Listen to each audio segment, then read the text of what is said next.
সম্মানিত ভাই ও বন্ধুগণ, আজ আপনাদের মাঝে একটি বিষয় শেয়ার করতে চাচ্ছি। সেটি হলো, আমরা মানুষ জাতির মাঝে বহু লোক এমন আছি যাদেরকে আল্লাহ সুবহানাহু ওয়া তাআলা সৃষ্টি করেছেন জাহান্নামের জন্য। আল্লাহুল মুস্তাআন। যাদের জন্মই হয়েছে জাহান্নামে নিক্ষেপিত হওয়ার জন্য। জাহান্নাম মুখী সেই মানুষগুলো কারা? আমি কি জান্নাতমুখী নাকি জাহান্নামমুখী? আমার পথ চলা কি জান্নাতের দিকে আমাদেরকে নিয়ে যাচ্ছে, নাকি আমাকে জাহান্নামের দিকে নিয়ে যাচ্ছে? আমি কি জান্নাতি না জাহান্নামী? এই বিষয়টি জানার ইচ্ছা নিঃসন্দেহে প্রত্যেক ঈমানদারের অন্তরে আমরা লালন করার কথা। কোরআনে কারীমে সূরা আনআমের 179 নম্বর আয়াতে আল্লাহ সুবহানাহু ওয়া তাআলা আমাদেরকে সেই মেসেজটুকু দিয়েছেন, সেই বার্তা দিয়েছেন। আল্লাহ সুবহানাহু ওয়া তাআলা ইরশাদ করেছেন, وَلَقَدْ ذَرَأْنَا لِجَهَنَّمَ كَثِيرًا مِنَ الْجِنِّ وَالْإِنسِ لَهُمْ قُلُوبٌ لَا يَفْقَهُونَ بِهَا وَلَهُمْ أَعْيُنٌ لَا يُبْصِرُونَ بِهَا وَلَهُمْ آذَانٌ لَا يَسْمَعُونَ بِهَا أُولَئِكَ كَالْأَنْعَامِ بَلْ هُمْ أَضَلُّ وَأُولَئِكَ هُمُ الْغَافِلُونَ।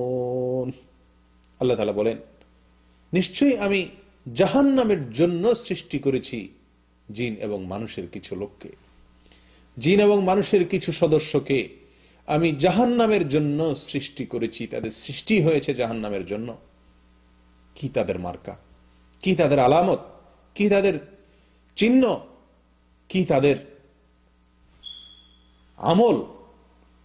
প্রিয় বন্ধুগণ, আল্লাহ সুবহানাহু ওয়া তাআলা বলছেন যে তাদের আলামত হলো, তাদের চেনার উপায় হলো, লাহুম কুলুবুল লা ইয়াফকাহুনা বিহা। তাদেরকে আল্লাহ সুবহানাহু ওয়া তাআলা অন্তর দিয়েছেন। তারা সে অন্তর দিয়ে অনুধাবন করে না। তারা সে অন্তর দিয়ে আল্লাহ সুবহানাহু ওয়া তাআলার ভয় তারা সে অন্তরে লালন করে না। সে অন্তর দিয়ে শিক্ষা গ্রহণ করে না। সে অন্তর দিয়ে তারা বোঝার চেষ্টা করে না। আল্লাহ সুবহানাহু ওয়া তাআলার অস্তিত্বকে খুঁজে পায় না। আল্লাহ সুবহানাহু ওয়া তাআলার অস্তিত্বকে স্বীকার করে না, বোঝার চেষ্টা করে না। আল্লাহ সুবহানাহু ওয়া তাআলার সমস্ত নির্দেশ নিষেধ, এসবগুলোর কার্যকারিতা, এসবগুলোর উপকারিতা, এসবগুলোর যথার্থতা সে অনুধাবন করে না। অন্তর আছে কিন্তু উপলব্ধি নাই। ওয়ালাহুম আ'য়ুনুন লা ইউবসিরুনা বিহা। তাদের চোখ আছে, সে চোখ দিয়ে দেখছে সচরাচর, কিন্তু সেই দেখা ওই দেখা নয় যেই দেখার জন্য তার চোখের সৃষ্টি হয়েছে। তাদের চোখ আল্লাহর কালাম দেখে না। তাদের চোখ আল্লাহর কুদরত দেখে না। তাদের চোখ শিক্ষণীয় কোনো কিছু দেখে না, যেখান থেকে শিক্ষা পেয়ে তার জীবনের মোড় পরিবর্তন হবে, তার গতি জান্নাতমুখী হবে, সে আল্লাহর সন্ধান পাবে, সে আল্লাহর অস্তিত্বের প্রতি বিশ্বাস তার জন্মাবে। সেই দৃষ্টি তার নাই। চোখ আছে কিন্তু সেই চোখ দিয়ে তারা দেখে না। ওয়ালাহুম আযানুন লা ইয়াসমাউনা বিহা। তাদের কান আছে কিন্তু সে কান দিয়ে তারা শুনে না। আল্লাহর কথাকে, আল্লাহর নির্দেশকে, তার নবী সাল্লাল্লাহু আলাইহি সাল্লামের সুন্নাহকে, তার নবী সাল্লাল্লাহু আলাইহি সাল্লামের বাণীকে, তার নির্দেশনাবলী সমূহকে সে শুনে না, শুনতে পায় না, শোনার চেষ্টা করে না, শ্রবণ করে না। প্রিয় বন্ধুগণ, অন্তর আছে কিন্তু উপলব্ধি শক্তিটুকু নাই। কান আছে কিন্তু শুনে না, চোখ আছে কিন্তু দেখে না।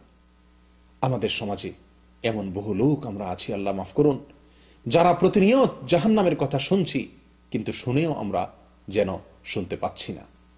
আমাদের জীবনকে পরিবর্তন করে না, আমাদের অন্তরগুলো গলে না, আমাদের চক্ষুগুলো প্রতিনিয়ত আল্লাহ সুবহানাহু ওয়া তাআলার বহু কুদরত দেখে চলেছে। আল্লাহ সুবহানাহু ওয়া তাআলার বহু কিছু, বহু সৃষ্টি, বহু নির্দেশ আমরা দেখছি, কিন্তু দেখেও যেন আমরা না দেখার ভান করে আছি। আমাদের জীবনকে পরিবর্তন করে না সেসব দেখায়, সেসব শোনা আমাদের মাঝে পরিবর্তন আনে না, আমাদের অন্তরের ভিতরে সাড়া সৃষ্টি করে না, আমাদের অন্তরকে এরকম ভাবে আন্দোলিত করে না, নাড়া দেয় না। এই যদি হয় আমাদের অবস্থা, তো আল্লাহর ভাষায় আল্লাহ মাফ করুন, জাহান্নামমুখী জীবন আমার হয়ে আছে, আমার পথ চলা হচ্ছে জাহান্নামের দিকে। প্রিয় বন্ধুগণ, আসুন নিজেদেরকে আল্লাহর জন্য বিগলিত করি, আল্লাহ সুবহানাহু ওয়া তাআলা বলেন, আলাম ইয়ানিল্লাযীনা আমানু আন তাখশা কুলুবুহুম লিযিকরিল্লাহ, যারা ঈমান এনেছে আল্লাহর স্মরণে তাদের অন্তর বিগলিত হওয়ার সময় কি এখনো হয়নি? প্রিয় বন্ধুগণ, মৃত্যুর আগে আমার অন্তরটি এত কোমল হতে হবে যে আল্লাহর ভয়ে আমার অন্তর গলে যাবে, যে আল্লাহর কথা শুনব তো আমার পরিবর্তন হয়ে যাবে, আমার ভেতর পরিবর্তন এসে যাবে, আল্লাহর নির্দেশকে দেখব, আল্লাহর কুদরতকে দেখতে পাব, সঙ্গে সঙ্গে আমার ভেতরে পরিবর্তনের হাওয়া লেগে যাবে। এই যদি অবস্থা না হয় তাহলে আমার অবস্থা অত্যন্ত করুণ। আমার জন্য দুঃসংবাদ যে আমার জীবন যাত্রা চলছে জাহান্নামের অভিমুখে। প্রিয় বন্ধু, আমাদের এই সমাজে আমরা অনেকেই প্রতিনিয়ত আল্লাহর সতর্কবাণী আমাদের কানে আসে, আমাদের চোখ দিয়ে আমরা পড়ি, পাঠ করি, কিন্তু সেগুলো আমাদের জীবনকে পরিবর্তন করে না। আল্লাহর যে বিষয়ে সাবধান বাণী আমরা শুনি কিংবা দেখি অথবা পড়ি, সে বিষয় সম্পর্কে আমাদেরকে সচেতন করে না, সাবধান করে না। আমরা কত ওয়াজ, কত নসিহত, কত আলোচনা আমরা শুনি, অন্তর পাথরের মতো হয়ে গেছে, তার কোনো কার্যকারিতা আমরা অনুভব করতে পারি না। যদি এরকম অবস্থা হয় যে আমাদের অন্তর নিষ্ক্রিয় হয়ে যায়, আমাদের চোখ কানগুলো নিষ্ক্রিয় হয়ে যায়, এগুলো আমাদের মাঝে পরিবর্তন না আনে, এগুলো কার্যকারিতা হারিয়ে যায়, প্রিয় বন্ধু, তাহলে দুঃসংবাদ আমার আপনার জন্য। আল্লাহ সুবহানাহু ওয়া তাআলা বলেন, উলাইকা কাল আনআম, এই শ্রেণীর লোকেরা চতুষ্পদ জন্তুর মতো, বাল হুম আদাল, বরং চতুষ্পদ জন্তুর চাইতেও তারা বেশি পথ হারা। চতুষ্পদ জন্তু এত বেশি পথ হারা নয়, এত বেশি পথভ্রষ্ট নয়, এত বেশি তারা গোমরাহ নয়, যত বেশি গোমরাহ, যত বেশি পথ হারা, যত বেশি পথভ্রষ্ট ওই লোক, যে লোক তার অন্তর দিয়ে উপলব্ধি করতে পারে না, যার চোখ দিয়ে দেখে না, যার কান দিয়ে শুনে না আল্লাহর নির্দেশকে, আল্লাহর নিষেধকে, আল্লাহর সতর্ক বাণীকে, আল্লাহর সুসংবাদকে। যে ব্যক্তি অন্তর দিয়ে উপলব্ধি করে না এবং বিশ্বাস করে না, তার জীবনে কোনো পরিবর্তন আনে না। প্রিয় বন্ধুগণ, আজ এরকম অবস্থা আমাদের অনেকের মাঝেই বিরাজ করছে যে আমরা প্রতিনিয়ত শুনছি, দেখতে পাচ্ছি, জানছি, কিন্তু সেটি আমাকে পরিবর্তিত করে না। এটি নিঃসন্দেহে দুর্ভাগ্যের একটি বড় আলামত। আল্লাহ তাআলা আমাদের সকলকে হেফাজত করেন, অন্তরগুলোকে বিগলিত করে দেন, বিনম্র করে দেন আল্লাহর জন্য। জাহান্নামের ভয়ে আমাদের অন্তরগুলো যেন গলে যায়, আর তাহলেই আমরা জান্নাতি হওয়ার এরকম ভাবে প্রবল আশা অন্তরের ভেতর লালন করতে পারবো। আল্লাহ তাআলা আমাদেরকে সেই তৌফিক দান করেন, আমরা যেন জান্নাতি হতে পারি। জান্নাতি অন্তর, জান্নাতি চোখ, জান্নাতি কান এবং আল্লাহ সুবহানাহু ওয়া তাআলাকে চেনার মতো দৃষ্টি, আমাদের ভেতর পরিবর্তন আসার মতো দৃষ্টিভঙ্গি, মানসিকতা আমরা যেন লালন করতে পারি। আল্লাহ আমাদেরকে সেই তৌফিক দান করেন।